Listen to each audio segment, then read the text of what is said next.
Boa noite a todos. Essa noite, então, se comemora Dia Internacional da Família.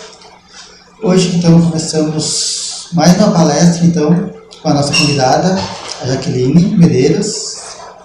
Vamos apresentar ela. Então, ela, com um grupo de amigos, fundaram a Associação Espírita Francisco de Assis e Educandário Thales Tyson, de Santa Cruz do Sul.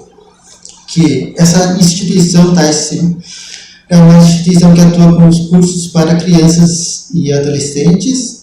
Também que ela é trabalhadora espírita da área da mediunidade e atendimento fraterno. E também fez parte da equipe do livro do Divaldo Franco, auxiliando na venda dessas obras, do médium no sul do Brasil. Antes de passar a palavra à Jaqueline, vou chamar a nossa presidente para fazer a prece inicial.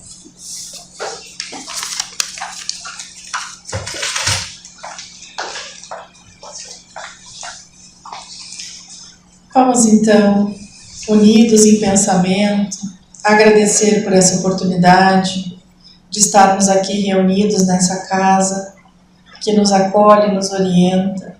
Hoje recebendo essa querida amiga que vem nos agraciar com belas palavras sobre uma temática tão importante como a família, e que possamos, irmanados por esta ambiência, pelos benfeitores amigos que nos acompanham, tirar excelentes frutos da reflexão da noite de hoje. Que Jesus, o nosso mestre, nosso guia, continue nos orientando no caminho do bem e que possamos ter uma excelente noite de trabalho através da palestra da nossa irmã Jaqueline. Que assim seja.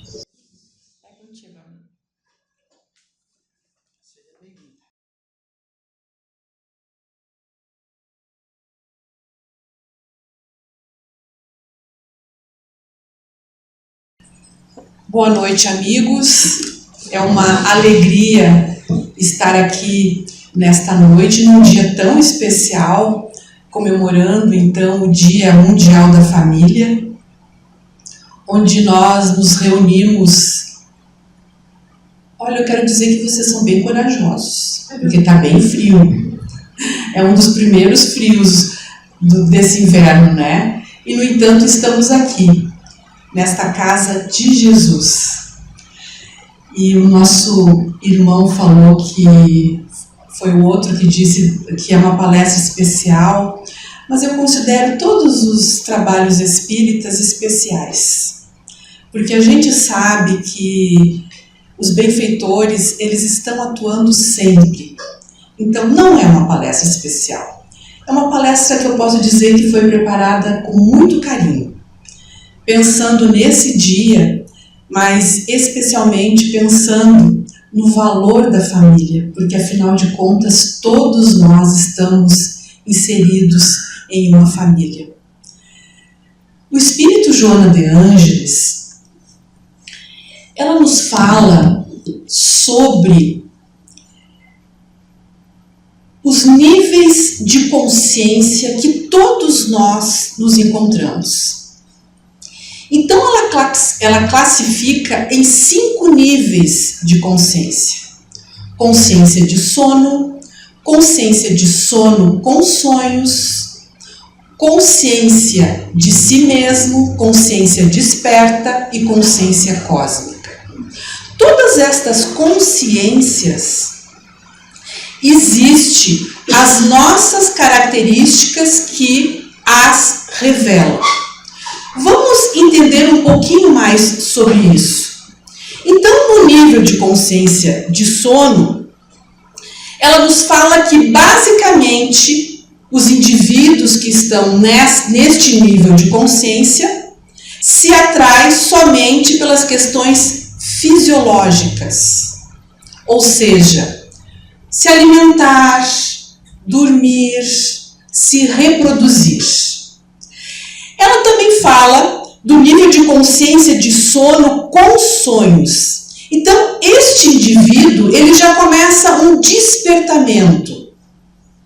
Ele já quer algo a mais do que as questões fisiológicas. Ele já começa a pensar na divindade, na providência divina. Naquele nível ele já não se sente tão bem, já sente um vazio e começa a despertar vagarosamente para as questões espirituais. Na consciência desperta, ela nos diz que o indivíduo procura satisfazer as suas necessidades fisiológicas, básicas, mas também procura um ideal. Ou seja, é aquela pessoa que busca um trabalho voluntário, que está preocupado em auxiliar a sociedade, que se vincula a uma casa espírita, estuda e começa a ter vontade de fazer parte do quadro de trabalhadores, ou se vincula a uma igreja e busca então ali fazer algum trabalho para doar de si. Este é a consciência desperta. Na consciência de si mesmo, o Espírito Joana de Ângeles vem nos dizer que esta pessoa, ela já tem uma sintonia maior com os benfeitores espirituais, pois que ela leva a sua vida de modo que a sua felicidade é fazer o outro feliz. Então, é uma pessoa que tem um nível maior de amor dentro de si. E na consciência cósmica, nós temos o estágio evolutivo que pode ser considerado o maior estágio, o mais elevado estágio na Terra. Na consciência cósmica, então, nós temos o exemplo de Paulo de Tarso. Já não sou eu que vivo, é Cristo que vive em mim. Madre Teresa de Calcutá. Eu sou um lápis nas mãos de Deus. Mas nós podemos trazer aqui também Divaldo Franco, com a sua mediunidade, que deixou os registros para que nós pudéssemos evoluir. Francisco Cândido Xavier. Então são estes espíritos que possuem a consciência cósmica. Por que eu comecei a falar dos níveis de consciência? Porque nós reencarnamos em um lar. E dentro do nosso próprio lar, ali temos níveis de consciências distintos. Nós podemos ter um filho que nasce nos nossos braços e encontra-se na consciência de sono. Mas também podemos ter pais que encontram-se com a consciência desperta e por isso que ele acolhe este filho. E o inverso também é verdadeiro. Então vejamos que a dinâmica do lar é algo muito peculiar, porque nós estamos em níveis de consciência diferentes. E é aí que vem as dificuldades que ocorrem neste laboratório, que é a família. Quando nós falamos de laboratório, vamos imaginar um laboratório de química com os seus ingredientes, com os seus reagentes. No lar, os ingredientes, os reagentes, são os nossos sentimentos, as nossas posturas, os nossos pensamentos. E é com tudo isso que nós temos que lidar neste laboratório que é para nós uma verdadeira escola. Escola para as nossas almas. Porém, neste laboratório nós não somos jogados ao acaso. Nós sabemos que somos espíritos reencarnados. Nós estamos voltando à carne. Nós nos preparamos no plano espiritual para que isso pudesse ocorrer. Então, sim, eu aceito aquele menino que no passado eu malbaratei as oportunidades de amá-lo, eu o agredi, eu o enganei. Então ele vem como meu filho para que eu possa aprender a amá-lo e para que ele possa me perdoar. E tudo isso vem nesta dinâmica muito bem programada, onde nós, a maioria de nós, assinamos um compromisso. E este compromisso se dá principalmente com a nossa consciência. Por quê? Porque quando nós estávamos no plano espiritual, nós vislumbramos as possibilidades e acreditamos piamente que era possível realizar esta transformação moral a fim de eu conquistar o amor e evoluir. Então nós tivemos aulas com os espíritos benfeitores para que nós pudéssemos ter as capacidades necessárias para despertar esta afinidade por aquele que até então eu não consegui manter. Nós viemos todos neste compromisso, neste processo reencarnatório, porque Deus é amor. E Ele é soberanamente justo e bom. Então, meus amigos, nós podemos dizer que a finalidade principal da reencarnação é o nosso crescimento, a nossa felicidade. É por isso que nós reencarnamos. E o lar, este laboratório, com estes níveis de consciência diferentes que nós nos encontramos, é o grande marco para a nossa existência. Porque é ali que nós vamos burilando as nossas almas, que são diamantes, porque todos nós somos amor, nós somos filhos do amor. Então as nossas almas são diamantes. Alguns ainda um pouco brutos, que precisam ser lapidados, mas nós vamos nesta conquista da lapidação da nossa própria felicidade. Porém, nós, pais, temos ainda um recurso nas nossas mãos, porque nós aceitamos esses espíritos como nossos filhos. Nos preparamos para recebê-los. Nos preparamos para amá-los. E com isso, nós nos preparamos para educá-los. Porque a felicidade se dá através da transformação moral. Então, quando nós recebemos aquele pacotinho nos nossos braços, que vem com aquela carinha de joelho, mas que muitas vezes eles chegam já sorrindo com os olhinhos, ali tem um espírito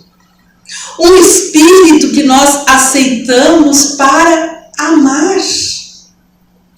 Aceitamos com o compromisso de educá-lo para que ele possa evoluir na escala evolutiva e chegar, através das diversas encarnações, ao nível de consciência cósmica. É este o nosso compromisso. E Allan Kardec, ele veio nos lembrar disso. Então, na pergunta 582 de O Livro dos Espíritos, o codificador perguntou aos benfeitores da humanidade: pode-se considerar como missão a paternidade? Vamos ver o que os espíritos responderam. É sem contestação possível uma verdadeira missão. Então nós somos missionários. Quando nós estamos envoltos na paternidade, nós somos missionários. Nós temos a missão de educar aqueles que chegam no nosso lar. E ao mesmo tempo, um grandíssimo dever, que envolve mais do que pensa o homem, a sua responsabilidade quanto ao futuro. Então é o dever que nós temos. Porque quando estes espíritos voltarem para o plano espiritual, através do desencarne, a nossa consciência, ela precisa estar em paz, em que nós doamos o nosso máximo para que ele pudesse retornar melhor do que chegou, usando o seu livre-arbítrio. O importante é o nosso papel, e as escolhas serão sempre dele, porque nós somos individualidades. Muitas vezes, nesta delicada relação, nós temos vontade, principalmente quando chega na adolescência, e que nós percebemos que as escolhas encontram-se equivocadas por uma necessidade de autoafirmação, nós temos vontade de entrar dentro daquela cabecinha e modificar as escolhas, mas nós não podemos. Nós não temos este poder. É uma individualidade. E que, através dos equívocos, ele aprenderá a entrar novamente no caminho reto, porque ele vai sofrer. E o sofrimento é necessário para esta maturidade psicológica. Então, da onde vem a palavra educação? Educação vem do latim educare, educere, que significa literalmente direcionar para fora. Então, nesta delicada relação, que é algo que nós temos que cuidar, como diz a palavra, tudo que é delicado nós temos que cuidar, nós temos que ter zelo. Então, é algo que nós temos que cuidar. Nós vamos, então, alimentando este ser com a educação, direcionando para fora aquilo que ele possui, porque é um espírito que já viveu diversas encarnações. Como ele viveu diversas encarnações, ele traz a sua bagagem, ele traz as suas construções, as suas vontades, os seus hábitos. Para que eu possa direcionar isso da melhor forma, eu citei aqui 3 pontos para que nós pudéssemos refletir. O primeiro, observação. Como nós vamos perceber aquilo que o indivíduo traz, colocando através dos seus gestos, palavras, atitudes para fora, se nós não observarmos? Então, o primeiro ponto, nós temos que observar. O segundo ponto, o convívio. Ninguém consegue observar sem convívio. Vamos ver o que o espírito Joana de Ângeles, em o livro Constelação Familiar, através da mediunidade de Divaldo Franco, nos fala sobre o convívio entre pais e filhos. Então, nos diz a mentora que a convivência entre filhos e pais é recurso psicoterapêutico valioso, trabalhando incessantemente de ambos, de maneira a serem superadas as reminiscências negativas que possam ressumar, programando a reconciliação e o bem-estar através do amor incessante, delineador da felicidade do grupo. Então a mentora vem nos dizer que o convívio é esse recurso psicoterapêutico. Porque quando nós temos ali alguém que nós não conseguimos ainda amar pelas adversidades construídas em vidas passadas, com o convívio, isso vai se diluindo. Por quê? Porque lá no meu inconsciente, eu sei que eu tenho um compromisso com esse espírito e que o compromisso é amor. Então, com o convívio, eu vou percebendo a necessidade de cuidar cada vez mais, de direcionar para o bem. Para o filho, com o convívio com o pai, com a mãe, ele vai percebendo que ele pode confiar, porque aqueles que estão ali estão com os olhos atentos para colocar na sua vida os limites necessários. Porque no seu íntimo ele sabe que precisa destes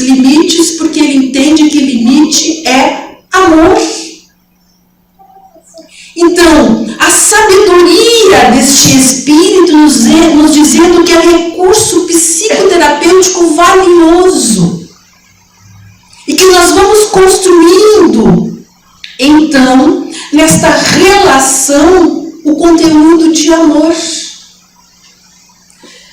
E um outro item que nós colocamos aqui é a escuta atenta.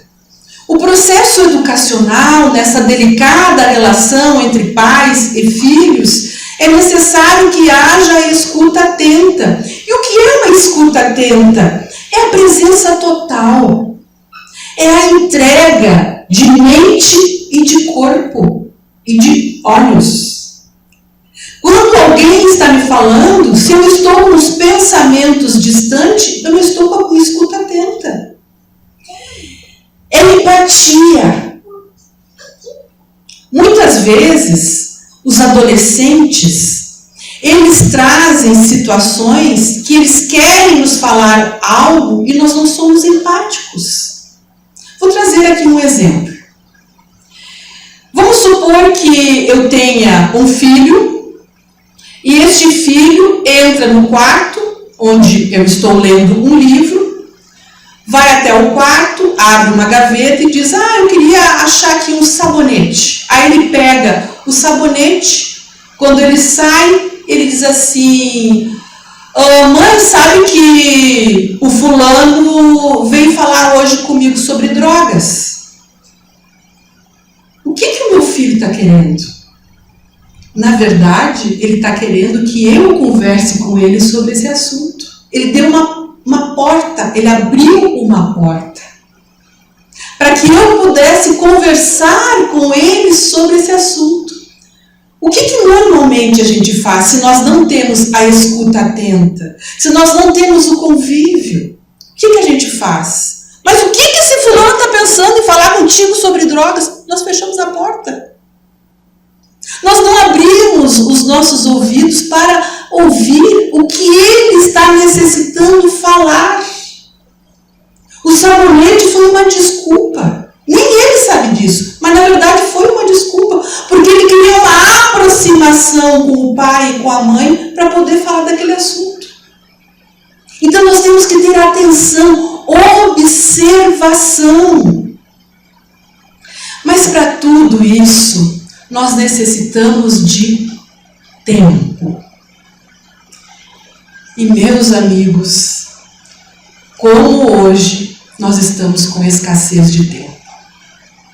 Porque nós estamos nos envolvendo com muitas coisas. E será que as coisas que nós nos envolvemos são realmente de relevância para o nosso ser imortal?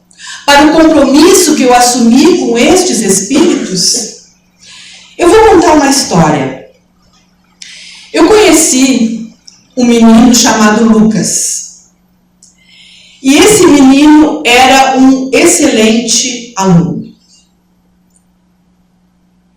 E também nós tínhamos a concepção que ele tinha excelentes pais. Lucas, ele tinha o hábito de desenhar. Ele tinha então uma gaveta cheia de desenhos. A maioria dos desenhos era uma casa, um cachorrinho, nuvens e um homem sem a face. Aquele homem era o pai do Lucas, o Carlos. Carlos era muito envolvido com as suas questões profissionais. Ele era um empresário. Então, quando ele sentava à mesa para o jantar, ele estava sempre com o celular, respondendo mensagens, atendendo ligações. Era um homem ocupadíssimo.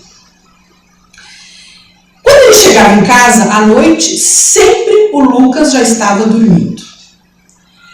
Certo dia, a professora do Lucas pediu que ele escrevesse uma redação, os alunos da classe escrevessem uma redação, em que esta redação tinha como tema o meu maior sonho. Então o Lucas, como um bom aluno, chegou à tardinha, foi fazer a sua redação. Ele cansou, porque o Lucas gostava muito de jogar futebol. Ele cansou, deitou em cima do caderno e acabou adormecendo. Nisso, chegou o pai, o Carlos. Carlos pegou aquela folha, viu aquelas letras do Lucas, escritas de uma forma um pouco desarranjada, uma criança de 8 anos, mas chamou a atenção o título da relação, O Meu Maior Sonho. Então Lucas começou a redação dizendo assim: eu me chamo Lucas e hoje, professora, eu vou contar qual é o meu maior sonho. O meu maior sonho é que o meu pai não pegue o telefone na hora do jantar. Que o meu pai olhe para mim quando estiver sentado à mesa. Que ele assista os meus gols, porque eu adoro jogar futebol. E eu também gostaria que o meu pai deixasse eu encerrar as histórias que eu conto. O meu pai trabalha muito e parece que o meu pai gosta mais do trabalho do que de mim, mas mesmo assim eu amo o meu pai. Quando o Carlos leu aquela redação, ele tremeu por dentro. Ele não estava acreditando, porque na concepção de Carlos, ele estava dando o seu melhor. Porque ele comprava a melhor mochila, o melhor tablet. Nas plataformas de jogos, ele contratava a plataforma top. Então, Carlos estava entendendo que ele estava dando o melhor para a sua família, quando Lucas estava esperando a presença do pai. Carlos, ele não acreditou no que ele estava lendo, pegou de novo o papel, leu uma, leu duas, leu 3 vezes. Convidou o menino para ir para a cama e aquela noite Carlos não conseguiu dormir. No outro dia, Lucas teve uma surpresa, porque Carlos estava à beira da cama e o convidou para tomar café. Eles tomaram café juntos, Carlos levou ele para a escola e Carlos não tinha convívio com o filho, então não sabia nem o que conversar. De repente Lucas, como qualquer criança, disse: pai, sabe que ontem eu fiz o gol? Sabe que o fulano ganhou do ciclano? E começou a conversa. Sabe, pai, o desenho que eu mais gosto? Então Carlos percebeu que ele não conhecia o seu filho e que ele tinha a necessidade de se integrar na família e conviver com aquele filho. Porque Carlos não tinha tempo. E há algo que nos tira muito o tempo, que são os smartphones, as redes sociais. Especialistas da área da neurociência, em especial 2 doutoras, doutora Tamires Mariano e Ângela Ávila, são doutoras da área neurológica infantis. Elas dizem que cientistas da atenção fazem estes desenhos das crianças, que nós deixamos eles com os tablets na mão, assistindo constantemente, para que a criança tenha, então, uma carga de dopamina e não desvie a atenção. Então, são feitos para que a criança não tire o foco daquele desenho.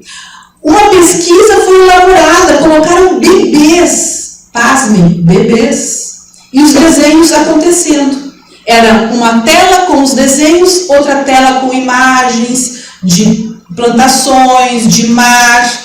Quando o bebê tirava os olhinhos da tela do desenho e olhava para outra tela, ali eles viam, os cientistas, que aquele ponto tinha que ser modificado. Então, é apropriado para que encharque de dopamina a mente de um bebê. Vejam, quando que o bebê eles têm que estar convivendo com as mães, com os pais, com os irmãozinhos. Ele tem que estar sendo abraçado.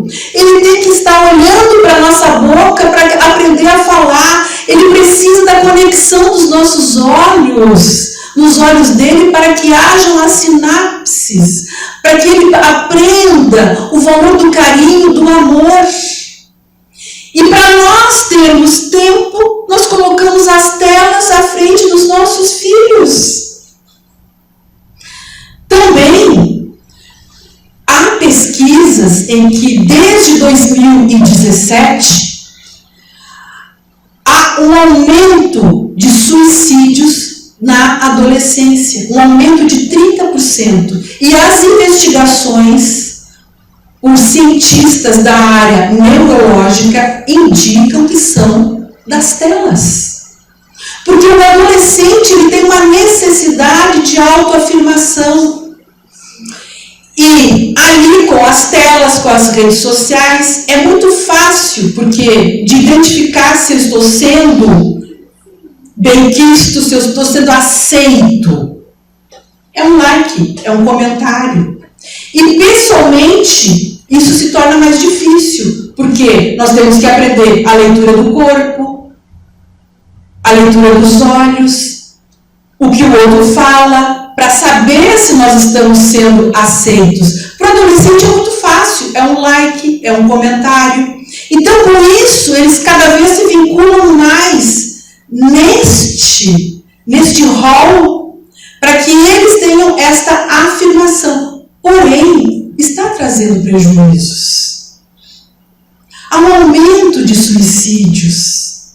Então, o convite nesta delicada relação é a convivência, é o nosso tempo, é o nosso olhar. Há pesquisas na área da neurociência em que, quando nós olhamos nos olhos, nós alimentamos um circuito de reflexo. É o mesmo circuito que, quando uma pessoa boceja, automaticamente eu bocejo. Nesse caso, é um ato automático. Então, este circuito neuronal se chama de ressonância. Então, esta ressonância, quando nós olhamos nos olhos, ela é ativada. E esta ressonância ativada faz com que haja conexão. E esta conexão gera segurança. Gente, nós estamos falando do olhar, que é algo tão simples e algo tão importante, e que muitas vezes nós estamos perdendo. Até mesmo nós, adultos, com amigos, porque estamos no shopping, um está com o celular, o outro está com o outro, nós até estamos respondendo, mas nós não estamos nos olhando. Então vejamos que a necessidade que nós temos de retornar para o simples, para aquilo que realmente nos faz feliz. A doutrina espírita, ela é mestra nisso. Ela é mestra em nos mostrar como nós devemos constituir um lar em harmonia, mesmo com os desníveis de consciências. Por quê? Porque a doutrina espírita, ela vem nos falar da paciência, da tolerância. Tem um capítulo do Evangelho que tem o título, ou melhor, uma passagem do Evangelho que tem o título A Paciência. O Espírito Amigo, então, diz que ele nos convida a nós sermos pacientes, porque a paciência é uma caridade que nós devemos praticar, diz o Espírito Amigo. E onde nós devemos começar? Quem são os próximos mais próximos? O nosso familiar. O próximo mais próximo é aquele espírito que assumiu o compromisso de auxiliar na sua felicidade, ou seja, os nossos filhos. A paciência é a ciência da paz. Nós queremos tanta paz no mundo, e onde começa a paz? Lá no nosso lar. Quando nós desenvolvemos a tolerância, quando nós respiramos fundo antes de dar a resposta, quando aquele que bate na jarra do suco, vira e entorna tudo sobre a mesa, nós respiramos fundo, pegamos um pano, vamos com ele, vamos lá, meu filho, vamos secar, mesmo que nós estejamos atrasados para ir para a escola. Isso é paciência. É um exercício que nós vamos desenvolvendo com as nossas questões diárias. Não há mágica. É um exercício. E a doutrina espírita também vem nos falar do perdão. Quando Pedro perguntou a Jesus, quantas vezes eu devo perdoar aqueles que me ofendem, mestre? 7 vezes? Jesus respondeu, não, Pedro, 70 vezes, 7 vezes. Ou seja, não é para fazer a conta, é infinito. Ela vem nos falar do perdão. E onde o perdão começa? Conosco mesmo. Perdoando as nossas deficiências, com o alto perdão. Porque muitas vezes nós, pais, nós nos culpamos. Porque achamos que deveríamos fazer melhor, errar menos. Não.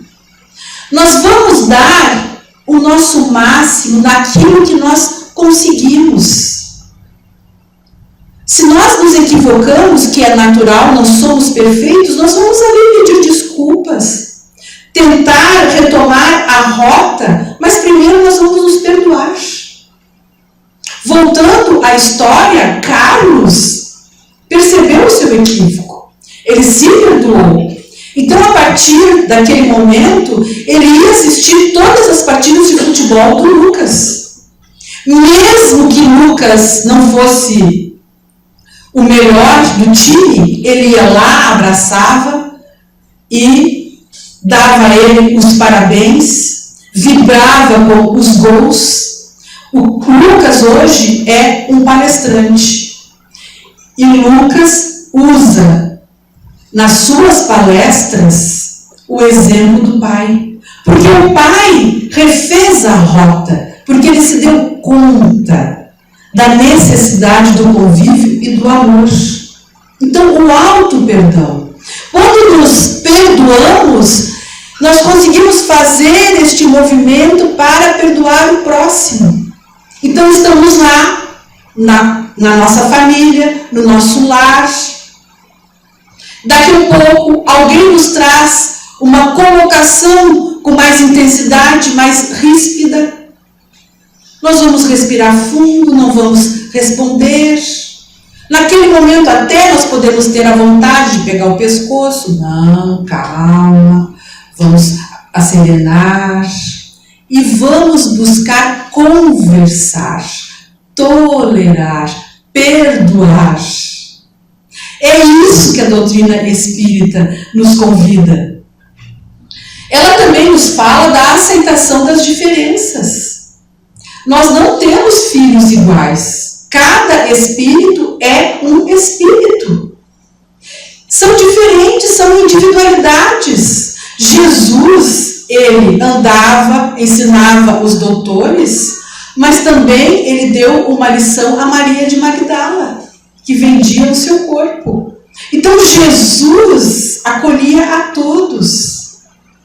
É um exemplo que nós devemos seguir. Se ele acolhe a todos, por que eu não, Jaqueline, que sou cheia de imperfeições, não vou acolher, vou julgar, não vou aceitar?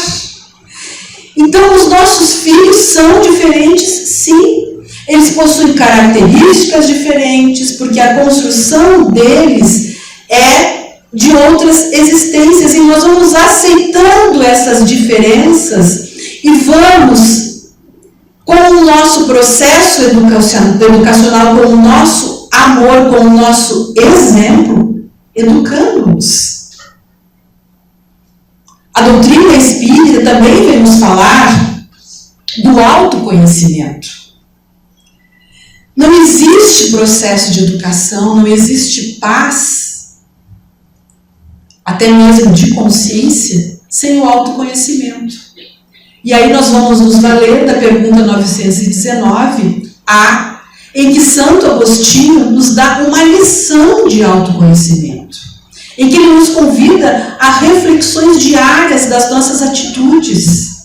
Então, perceber aquilo que nós somos. E se nós acertamos, nós vamos cada vez mais buscar caminhos para o acerto. Se nós equivocamos, nós vamos então buscar caminhos para melhorar.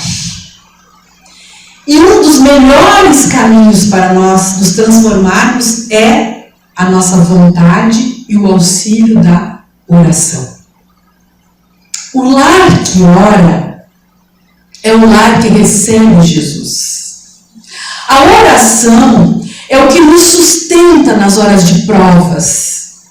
É que nos afiniza com o nosso protetor espiritual para que ele nos inspire a dar a resposta em que aquele ser, o nosso filho, está pedindo de uma forma mais coerente, que bate com o que ele está necessitando naquele momento. A oração é a ponte. Eu costumo dizer que é a ponte do amor, porque é o nosso amor, mesmo que seja bem pequenininho, mas é o nosso amor, abrindo os nossos sentimentos para que faça essa ponte com o mais alto e que de lá venham então as respostas, o consolo, a paz que eu necessito para continuar a minha caminhada. Eu vi aqui em um desses slides que vocês possuem um trabalho de evangelho no lar. Como é importante realizar o evangelho no lar para que as portas do nosso lar sejam abertas para a entrada de Jesus, o nosso maior amigo. E neste processo de educação, de delicadeza nas relações entre pais e filhos, nós não podemos esquecer da importância de falar de Jesus, sobre Jesus, para os nossos filhos. Porque Jesus é o maior amigo que nós temos e ele não está em uma cruz. Nós é que muitas vezes o colocamos. Nem quando ele esteve crucificado, ele estava preso. Ele estava preso fisicamente. Mas o pensamento dele já para o alto dizendo: Pai, perdoa-os, eles não sabem o que fazem. Fisicamente preso, mas a elevação dele, muito adiante disso. Então, eu trago aqui um relato que, na ocasião, me emocionou muito. Numa reunião mediúnica em que eu participo, na nossa Sociedade Espírita Francisco de Assis, teve uma noite muito especial, em que, na abertura da reunião, um espírito se comunicou e disse que seria uma noite em que as mães se reuniram e, através dos sentimentos delas, espíritos, dos sentimentos destes espíritos, mães, das orações, o amor de Deus concedeu que diversos espíritos, filhos delas, fossem trazidos para atendimentos. Então foram trazidos ali espíritos que desencarnaram com suicídio, com drogadição, outros com acidente. Foi um trabalho fantástico, foi um trabalho sofrido, mas com muito amor. E no final, houve a comunicação de um espírito que disse assim: eu vim esta noite trazer a minha gratidão e o meu relato. Então ele relatou que na última vida ele tinha sido um espírito tetraplégico. Ele ficou sobre uma cama e ele ficava naquele quarto, apenas naquele quarto. O quarto tinha uma clarabóia. Além de ser tetraplégico, ele era cego. Então, ele sabia quando era dia, quando era noite, em relação à claraboia que trazia o quentinho do sol, ou ele ouvia o barulho da chuva, ou o frescor da noite. É ali que ele media o dia e a noite. E ele disse que a mãe que ele teve naquela vida foi um ser de luz, porque ela chegava todas as manhãs e dizia: bom dia, meu filho. Como eu agradeço a Deus por você estar aqui comigo. Então, ela fazia a higiene e dizia: sabe, meu filho, hoje Deus proporcionou para nós muitas flores, porque é a primavera. Ela trocava a roupa, e quando trocava a roupa, ela ia orando. Ele disse que no início, quando ele ainda era criança, aquilo me incomodava. Mas depois ele foi sentindo a vibração de amor daquela mãe que, certos dias, quando ela chegava no quarto e ele ainda estava adormecido, ela o tocava para ver se ele não estava gelado. E ela dizia assim: obrigado, meu Deus, o meu filho está vivo. E ele foi relatando o amor sublime daquela mãe, em que ele disse que todos os dias, a cada instante e oportunidade, ela falava de Jesus. Meu filho, Jesus te ama. E ela contava uma história de Jesus. No outro dia, ela contava outra história de Jesus. E ele disse: foi a minha vida, a minha encarnação, que eu conheci Jesus. E hoje eu sou feliz, porque eu conheci Jesus através da minha mãe. Então, meus amigos, o maior tesouro que nós podemos deixar para os nossos filhos é Jesus. Que nós tenhamos coragem de falar sobre o Mestre, de procurar viver a cada dia os ensinamentos dele e nos envolver com o amor dele, para que ele esteja sempre dentro dos nossos corações, nos nossos pensamentos e, em especial, nos nossos lares, porque as nossas famílias, por mais simples que sejam, são muito importantes. Porque as famílias são a célula da sociedade. E é ali que nasce o amor. É ali que nasce a paz. É ali que nós aprendemos a vencer a nós mesmos e a evoluir. Vamos orar.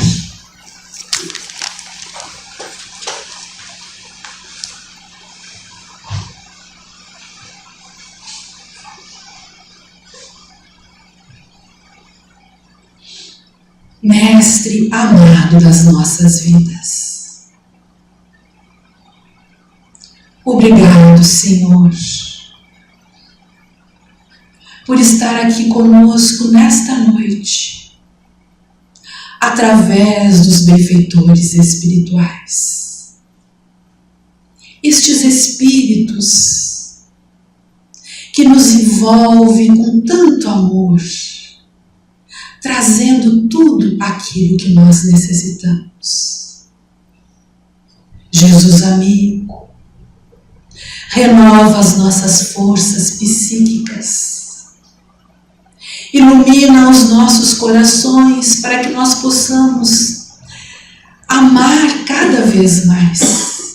Abraça, Senhor, com os teus braços de luz, os nossos familiares, os nossos filhos, estes espíritos que Deus nos confiou nesta vida, para que eles sejam felizes junto a Ti, Senhor. Ampara-nos, Jesus, em cada desafio. nos dê força, coragem, bom ânimo, para que nós possamos enfrentar todos os obstáculos da nossa existência com altivez. Renova as nossas forças, para que desta forma a coragem, que é a ação do coração, se faça nas nossas ações, pensamentos. Envolve-nos com a tua paz, esta paz que enriquece a nossa alma, que abranda as nossas dores e que ilumina os nossos caminhos. Que a tua paz, Senhor, esteja sempre junto a nós. Que assim seja. Agradecemos o convite dos amigos, a presença de todos e desejamos um bom retorno aos lares, junto às nossas famílias, os nossos amores. Muita paz.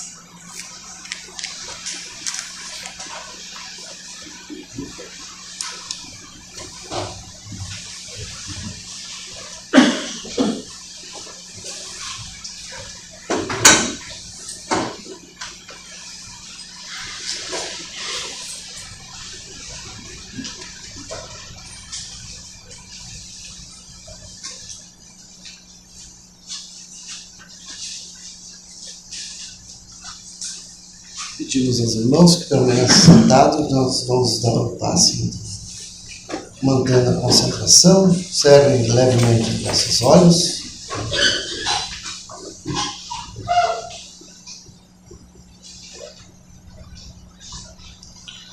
Vamos rogar aos queridos mentores aqui presentes que, embalados por esta paz, por esta vibração que nos envolve, tragam a cada um dos irmãos as bênçãos do alto, trazendo ao corpo, ao espírito, os benefícios, Senhor, que necessitamos para as lutas, para as conquistas, mas, sobretudo, para que jamais desistamos, para que jamais esqueçamos da tua máxima: eu sou o caminho, a verdade, a vida. Ninguém vai ao Pai senão por mim.